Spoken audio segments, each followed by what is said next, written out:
Welcome to the in front of me ALCATEL 1 2022, and I'll show you how to check battery temperature with Ampere app on this device. So let's just first open the Play Store application, and after that here in the search bar enter the Ampere.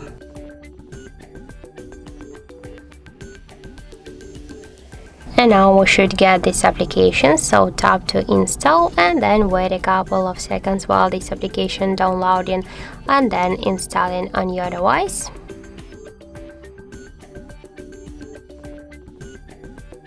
After that, just tap here to open the app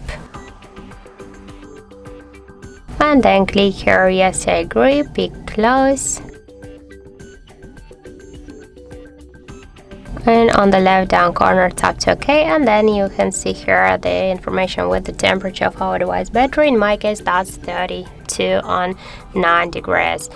So also you can find here more information about our device level, battery health, capacity, voltage, device model, Android version, and more other info. So that's it. Thank you for watching, and if you found this video helpful, don't forget to leave a like, comment and to subscribe our channel.